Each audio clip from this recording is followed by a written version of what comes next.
You will never become rich until you love yourself.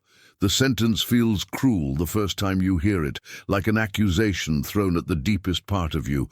But the truth is not meant to hurt you. It is meant to expose what has been quietly controlling your life for years.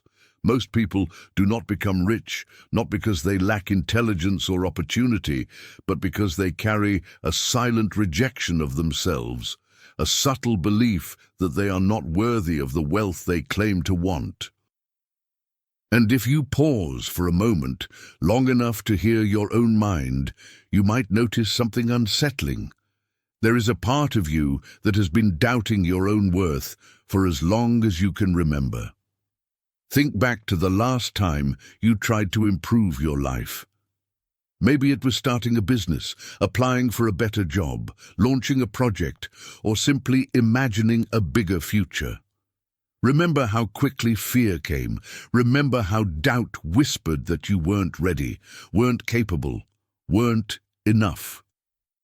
Remember how you felt smaller than your dreams. That shrinking sensation, that collapse of internal strength, is the signature of a mind that does not fully love itself. It is a wound buried so deep that you learn to live with it as if it were normal. But Wallace D. Wattles insisted that nothing about that internal collapse is normal. He said that wealth responds to people who know their own worth, people who live in a state of creative confidence, people who understand that their desires were placed in them by a higher intelligence and therefore must be achievable.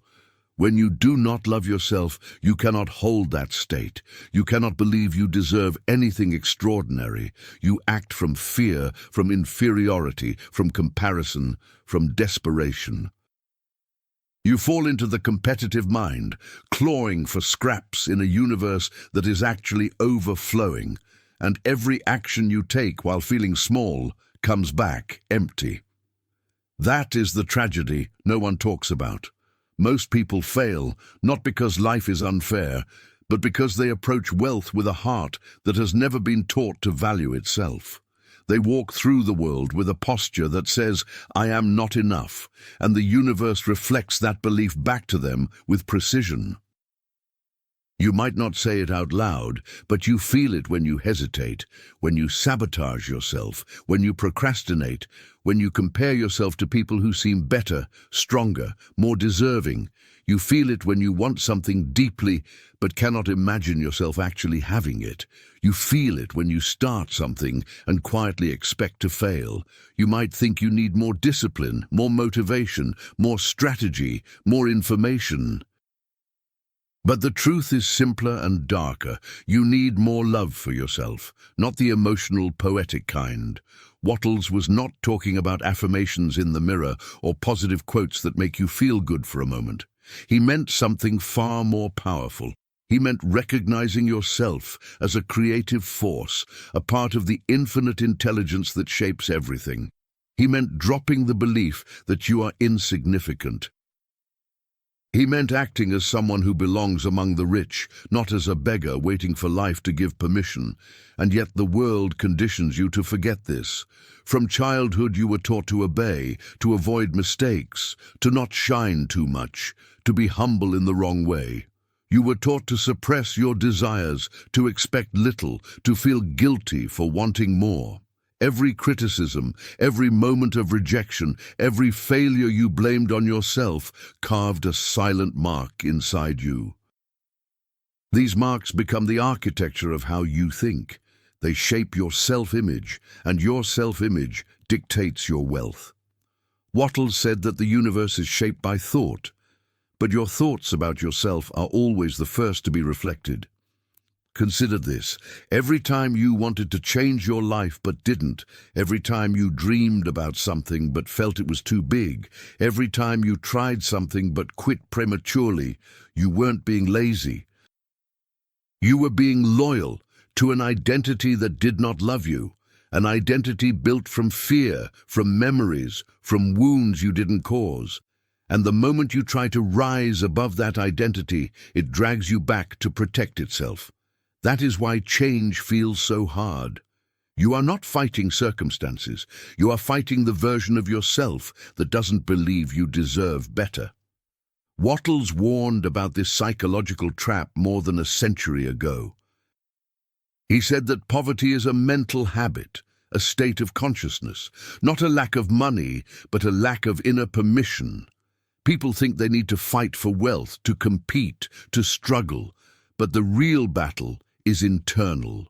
It is the fight to believe that you are worthy of the life you imagine, that you belong in the creative plane, the place where wealth flows, that you have value independent of your results, that your existence alone is evidence of your significance. But you can't feel worthy if you don't love yourself. And you can't create wealth if you don't feel worthy. That is why everything starts there. The way you treat yourself, the way you speak to yourself, the way you think about your future. Every moment where you shrink, apologize, hesitate, or doubt is a moment where your creative power collapses, and wealth cannot enter a collapsing mind.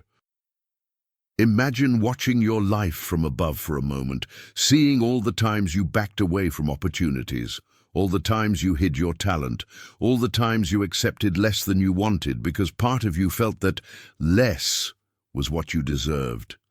It is painful, isn't it? But that pain is clarity. It shows you the invisible chain that has been controlling you. The chain made of self-neglect, self-doubt, and self-rejection. The chain you never realized was there. What if everything could shift the moment you decide to treat yourself differently? What if the universe has been waiting, not for you to struggle harder, but simply to stop betraying yourself? Wattles believed that everything responds to thought, and thought is shaped by identity. When you see yourself as small, your thoughts become small. When you see yourself as unworthy, your thoughts become defensive, fearful, desperate. When you see yourself as an extension of the source, your thoughts become powerful, creative, confident. You cannot fake this shift. You must feel it. You must embody it. You must live as someone who deserves the greatness they desire. This is why the journey to wealth is psychological before it is financial. Before you change your bank account, you must change your relationship with yourself. Before you manifest anything, you must heal the part of you that keeps rejecting abundance. That internal healing is the real self-love Wattles spoke of. Not emotional comfort, but spiritual alignment. Not ego inflation, but recognition of your divine nature. Not temporary inspiration, but identity transformation. And if you're listening to this now, maybe you're beginning to sense that something inside you is waking up. A part of you that has been quiet for years. A part that remembers who you really are. A part that knows you were not meant to live small or afraid. A part that is tired of shrinking. That part is your creative self. The self Wattles said would change everything the moment you stop attacking it with doubt. The truth is simple and brutal. You will never become rich until you love yourself. Because you cannot create from a place of self-hate. You cannot attract from a place of self-rejection. You cannot receive from a place of unworthiness. And you cannot expand from a place of self-diminishing. But once you begin to love yourself, truly, deeply, spiritually, everything begins to flow. Ideas come. Opportunities appear, action feels natural, faith becomes effortless, gratitude becomes automatic, and life stops feeling like a battlefield and starts feeling like a collaboration with something higher. You might not be there yet. You might still feel the weight of doubt. You might still feel the pull of your old identity. But the fact that you are here listening, learning, exploring, means you are already stepping out of the competitive mind and into the creative one. You are already shifting, you are already awakening. And the universe responds to awakening. This is only the beginning. When you begin to understand that the real enemy has always lived inside you, something shifts. It is as if the floor beneath your old identity starts to crack. You realize that every limitation you believed in was not a fact, but a feeling, an emotional conclusion you drew when you were too young or too wounded to question it. And those conclusions followed you into adulthood like shadows that cling to the back of your mind. You might not see them clearly, but you feel them every time you try to rise above the life you already know. They whisper that you are too late, too broken, too ordinary, too flawed, too behind. They whisper that other people can succeed, but not you. They whisper that you should stay where you are, and if you're honest, you've believed them more times than you can count. This is why Wattles insisted that wealth is a matter of consciousness. You don't become rich and then feel worthy. You feel worthy first, and then you become rich. Because the universe responds not to your wishes, but to your identity.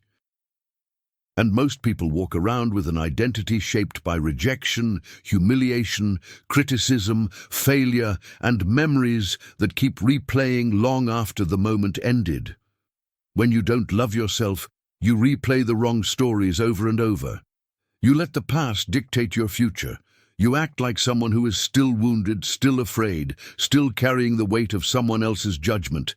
Everyone desires wealth, but not everyone feels deserving of it. And Wattles was blunt about this. He said that you must believe you are worthy of the riches you seek, not with arrogance, but with certainty, not with ego, but with awareness of your origin. You do not create wealth alone. You create it with the same intelligence that forms galaxies. But if you see yourself as inferior, unworthy, insignificant, how can you expect that intelligence to flow through you? A mind that rejects itself cannot connect with the source. A mind that doubts its own value cannot access creative power. A mind that sees itself as small cannot hold a big vision. This is why the most painful truth is also the most liberating. You have been blocking yourself not because you are weak, but because you were never taught how powerful you really are. No one taught you that loving yourself is not vanity, it is spiritual necessity. No one taught you that self-rejection is a form of energetic suffocation. No one taught you that treating yourself as unworthy is the same as disconnecting from the very force that creates abundance. And because no one taught you, you've spent years operating in survival mode, thinking that achieving wealth required struggle, sacrifice, or luck, when in reality it requires alignment. Think about how you behave when you don't love yourself. You play small, you choose safe goals, you tolerate what drains you, you avoid risks because you already expect disappointment. You stop before Kamsar, you apologize for existing, you wait for permission. You compare yourself to people who aren't better than you. They simply believe in themselves more. You feel like an outsider in your own dreams, watching them as if they belong to someone else. This is the psychological poverty Wattles warned about, a poverty that has nothing to do with money and everything to do with identity. But something else begins to awaken when you realize this truth. You begin to see that the life you have today is not a sentence. It is a reflection of how much love you have allowed inside, a reflection of what you have believed you deserve, a reflection of your relationship with yourself. And reflections can be changed. They are not permanent. They are not destiny. They are not a curse. They are simply the result of what you have accepted as true. And the moment you begin to love yourself, even slightly, the reflection starts to shift. Wattles spoke repeatedly about the certain way, the state of mind in which you think only what you want to think. A person who loves themselves can do this. They can maintain a vision of wealth without collapsing into fear. They can hold faith without the constant internal war of unworthiness. They can act efficiently because they are not battling themselves. They can move in the world with quiet confidence. But a person who does not love themselves cannot stay in the certain way. They fall back into fear, into noise, into scarcity, into the competitive mind that says, there isn't enough, I'm not enough, I can't, maybe later. The mind that loves itself says something very different. It says, I am connected, I am deserving, I am chosen, I am capable, I am supported, I am enough. These are not affirmations. They are states of consciousness. They are not repeated from memory. They rise naturally from identity. And once you feel them, even for a moment, the world feels different. You stop chasing wealth. You start attracting it.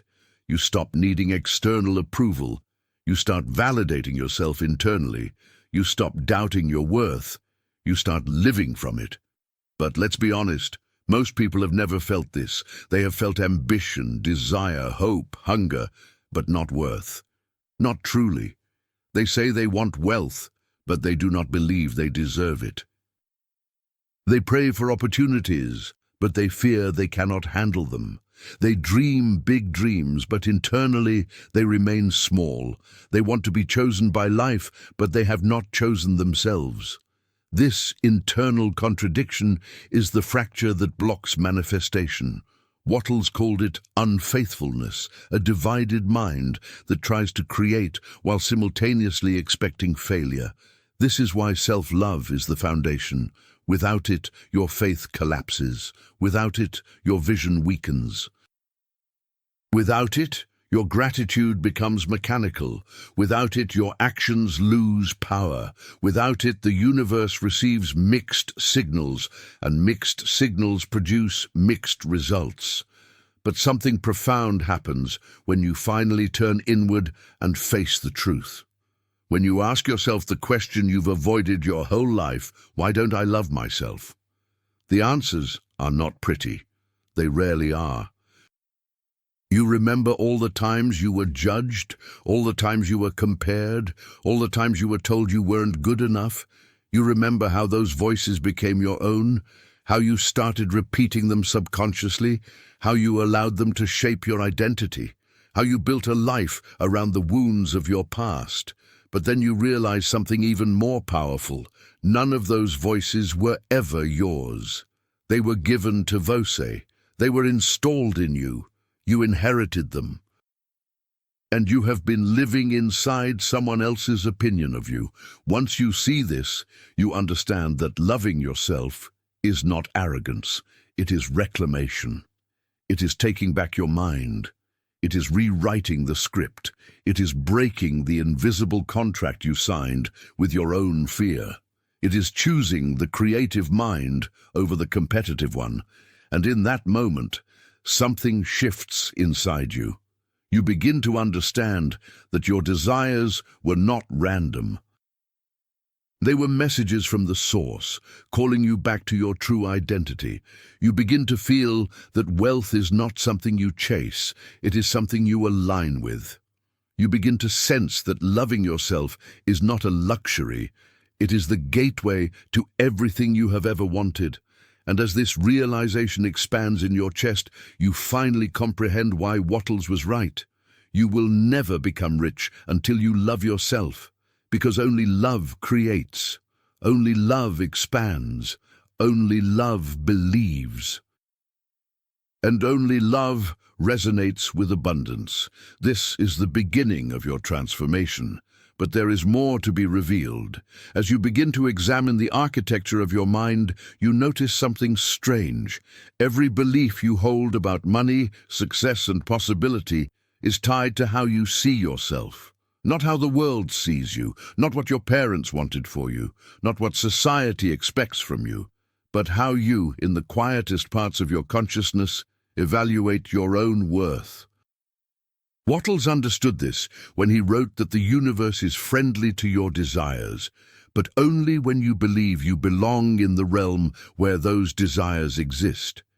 If you secretly think you are not good enough, not strong enough, not intelligent enough, not worthy enough, the universe has no choice but to reflect those convictions back to you, not because it is cruel, but because it is obedient. There is no manifestation without identity. There is no wealth without self-regard. There is no attraction without internal permission. You cannot magnetize money if you see yourself as someone the universe should pass over. And deep inside, you know this. You've felt it. You've seen it in the moments when life offered you an opportunity and you hesitated so long that it slipped through your fingers. You've seen it when someone praised your talent but you dismissed it, as if the compliment didn't belong to you. You've seen it in your own reactions, the way you doubt your abilities, even when you have evidence to the contrary. You've seen it in your tendency to dream big, but plan small. You live in the tension between who you are and who you think you're allowed to be. That tension is the birthplace of your suffering, and that suffering is the evidence that you have been at war with yourself. A person who loves themselves does not shrink in the presence of possibility. They rise to meet it. They do not sabotage opportunities. They recognize them. They do not apologize for their ambition. They honor it. They do not fear the future. They create it. But when you do not love yourself, every step forward feels like a threat. Success feels dangerous.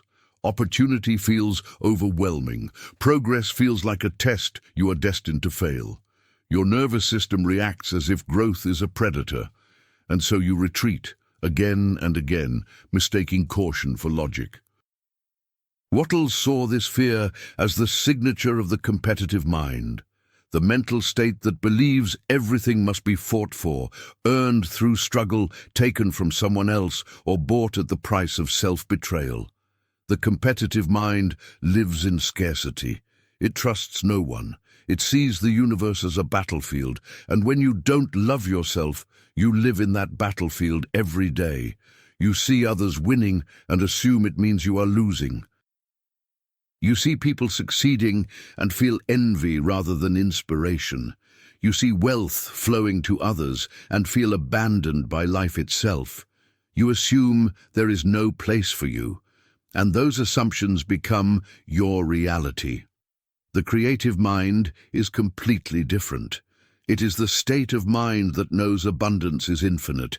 It knows that your desires match opportunities designed specifically for you. It knows that nothing you want is outside your reach. It knows that wealth is a natural extension of your existence. But to live in the creative mind, you must see yourself as someone who deserves to create, someone whose thoughts matter, someone whose dreams are legitimate, someone whose life is worthy of expansion, someone who is not inferior to anyone, someone who stands equal to all. You cannot hold this identity if you do not love yourself. Love is the gateway to the creative plane. Love is the state of consciousness where fear dissolves. Love is the inner permission slip that allows you to rise. Love is the recognition that your existence is meaningful, valuable, irreplaceable. Love is the quiet confidence that says, I belong here. Love is the frequency that aligns you with abundance. It is the key to the certain way. It is the foundation of your power. And the most shocking truth of all is that wealth begins to move toward you the moment you stop abandoning yourself, when you stop speaking to yourself like an enemy. When you stop doubting your own mind, when you stop expecting failure, when you stop punishing yourself for past mistakes, when you stop apologizing for wanting more, when you stop living in the identity that was forced onto you by people who never knew your potential. The moment you stop betraying your own worth, you enter the creative flow. You might think this sounds too subtle to make a difference. But think about how your behavior changes when you shift your identity even slightly. When you love yourself, you take action even when you're afraid. When you love yourself, you follow through instead of giving up. When you love yourself, you take risks that honor your future instead of protecting your wounds. When you love yourself, you say no to what drains you and yes to what expands you. When you love yourself, you stop waiting for permission and start creating your own opportunities. When you love yourself, you become someone who attracts instead of someone who chases. This shift is the essence of Wattles' teachings. He said that gratitude connects you to the source, faith aligns you with the creative, vision shapes your future, action makes it real. But none of these principles work if you secretly believe you are unworthy of what you're asking the universe to deliver. Faith collapses when identity collapses. Vision shrinks when self-worth shrinks. Gratitude becomes forced when you don't love yourself enough to feel deserving. And action becomes inconsistent when you don't believe your effort matters. But something changes when you begin to practice internal loyalty, when you choose to protect your mind instead of attacking it, when you choose to speak to yourself with honesty, but also compassion, when you choose to believe in your own potential even when there is no evidence, when you choose to act like someone whose dreams are sacred.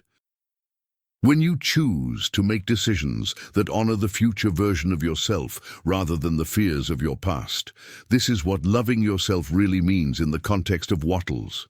It is choosing alignment over self-sabotage. It is choosing creation over competition. It is choosing expansion over contraction. It is choosing faith over fear. It is choosing identity over insecurity. It is choosing to see yourself the way the universe sees you, as a center of divine intelligence capable of shaping reality. Imagine waking up one morning and seeing yourself as the universe sees you, not as a wounded person trying to survive, but as a creator meant to expand. Imagine how different your decisions would be, how different your energy would feel, how different your opportunities would appear, how differently people would respond to you. The universe treats you according to how you treat yourself. Life mirrors your internal posture, and when you stand tall internally, life rises to meet you externally. This is not fantasy. This is the mechanics of consciousness. Wattles was not speaking metaphorically when he said that your thoughts and feelings shape your world. He meant it literally. He understood that your internal state determines your external experience. And he understood that the highest internal state is love, not sentimental love, not romantic love, not superficial positivity, but the deep inner reverence for your own existence. The love that says, I am worthy because I exist. The love that connects you to the source. The love that activates your creative power. The love that shifts your vibration so dramatically that abundance cannot help but respond. You have felt glimpses of this before. Moments when you believed in yourself so strongly that things flowed effortlessly. Moments when you trusted your intuition and everything aligned.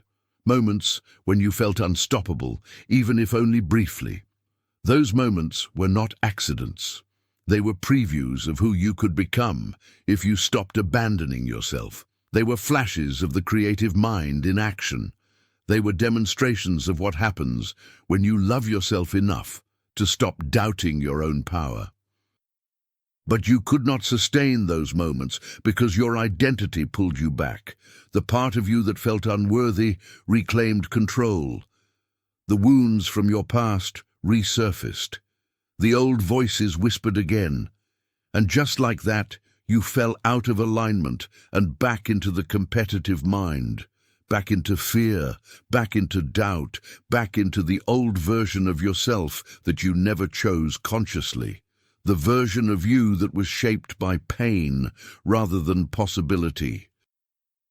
The good news, the liberating truth, is that identity can be rewritten.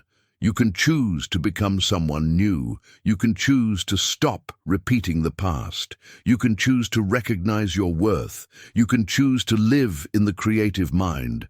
And it all begins with one decision. The decision to love yourself enough to stop living like a stranger to your own dreams. And once you make that decision, the transformation begins. Slowly at first, subtly, quietly, but then, with time, everything accelerates. Your behavior changes, your energy changes, your courage grows, your vision sharpens, your faith strengthens, your gratitude becomes natural, your actions become decisive, and the universe responds with a force you never imagined. Because the moment you love yourself, you become a magnet for everything you have been chasing. This is the turning point, the place where everything begins to shift. But the journey is not over. There is a final revelation you must face. There comes a moment in every life where silence becomes unbearable, a moment where the excuses you've carried for years start to sound hollow, even to you. A moment where you realize the world you live in is not a prison built by fate, but a room built by your own beliefs. And once you see the bars for what they really are, thoughts, memories, fears, you can never unsee them again. Something inside you begins to shift, like a locked door cracking open for the first time. The truth starts to seep through the gaps. You were never trapped. You were never powerless. You were never unworthy. You simply forgot who you were. Wattles understood that remembering who you are is the real beginning of wealth. Not making money, not chasing success, not accumulating things. Remembering that you are a creative center of the universe. Remembering that your desires were not random, they were instructions. Remembering that your thoughts are not insignificant, they are blueprints. Remembering that your worth is not negotiable, it is inherent.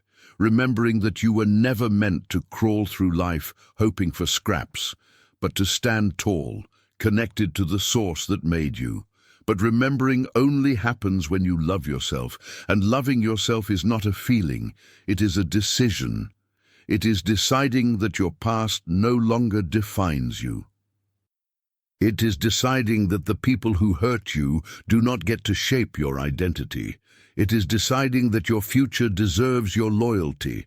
It is deciding that your dreams matter enough to fight for. It is deciding that you are worthy of abundance, not someday, but now. Right now. In this moment. Because your worth does not increase when your life improves. Your life improves when you recognize your worth. The person who does not love themselves waits for permission. The person who loves themselves gives permission. The person who does not love themselves doubts their vision. The person who loves themselves protects it.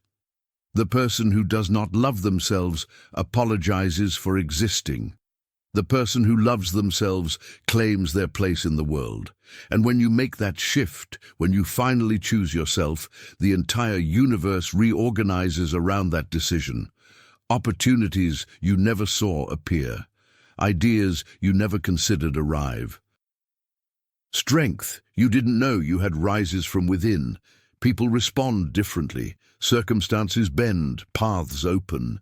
You begin to experience what Wattles described as being carried by the advancing life, not struggling, not fighting, not competing, advancing, growing, expanding, moving in harmony with something far greater than yourself.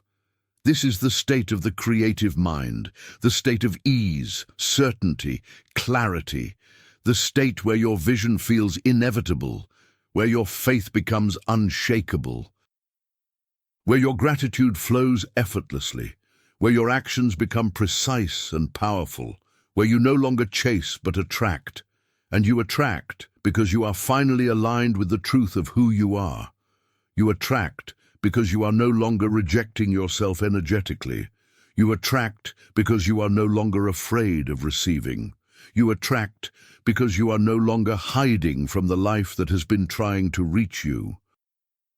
And this is the part most people misunderstand. Wealth is not given to the strongest or the smartest or the luckiest. Wealth flows to those who are in harmony with it, and harmony is impossible without self-love. If you feel unworthy, you will sabotage. If you feel inferior, you will hesitate. If you feel ashamed, you will hide. If you feel undeserving, you will reject every blessing that comes. The universe cannot force abundance into the hands of someone who keeps closing their fists around their own fear. But once you love yourself, even a little, the door opens. You stop walking around like a ghost in your own life. You stop replaying the same painful stories. You stop treating yourself like a problem to be fixed. You begin treating yourself like a life to be honored. And honoring your life means stepping into the creative plane. Honoring your life means thinking only what you want to think. Honoring your life means stepping out of the competitive mindset and into the realm of possibility. Honoring your life means letting go of the version of you that was built from pain and embracing the version built from truth. You begin to understand why Wattles wrote that you must act and think in a certain way. You cannot think small and expect a big life. You cannot think fearfully and expect freedom. You cannot think like someone who doubts themselves and expect abundance. Your thoughts must match your destiny. Your identity must match your desire. Your inner world must match the life you are trying to build. This is not positive thinking. This is alignment. This is self-recognition. This is conscious participation in your own evolution. And the foundation of all of it, the seed from which every result grows, is self-love. When you love yourself, your mind becomes fertile ground. Ideas take root, courage grows, confidence blooms, faith rises, gratitude deepens. You begin to walk differently, speak differently, decide differently. You no longer move through life like someone begging for a chance. You move like someone who knows their value, someone who honors their future, someone who trusts their intuition, someone who embodies the creative intelligence within them. And that is when the universe says yes. Not because it was withholding blessings from you, but because you were withholding yourself from them. The moment you stop rejecting your own worth, everything you have ever wanted begins to move toward you with a force that feels almost unreal. Opportunities arrive in ways you could not have planned. People appear at the perfect moment. Money flows through channels you didn't expect. You feel guided, supported, lifted. And then you finally understand what Wattles meant when he said that the universe is rich in friendly forces. You realize those forces were always there. They were simply waiting for you to love yourself enough to let them in. So this is your moment. The moment where everything shifts. The moment where you decide, not hope, not wish, but decide that you will no longer live as an enemy to your own destiny. The moment where you choose to see your worth. The moment where you stop shrinking. The moment where you stop doubting your value. The moment where you step out of the competitive mind. The moment where you say yes to the life that has been calling you. The moment where you love yourself enough to stop living small. Because the truth is simple, undeniable, and eternal. You will never become rich until you love yourself, but once you do, you become unstoppable. So, as this message reaches you, let it become the turning point. Let it become the moment you choose yourself. Let it become the moment you align with the creative plane. Let it become the moment you open the door to everything the universe has been saving for you. And if this video awakened something inside you, something real, something deep, something you can feel in your chest right now, then consider supporting this channel. If you want more teachings like this, if you want more dark documentaries based on the wisdom of Wallace D. Wattles, if you want to go further on your path of awakening, subscribe. Leave a comment telling me what moved you. And if this message brought clarity or strength to your journey, you can buy me a coffee using the link in the description. Every gesture of support helps this community grow, expands the message, and keeps this work alive. Because together, we rise in the certain way.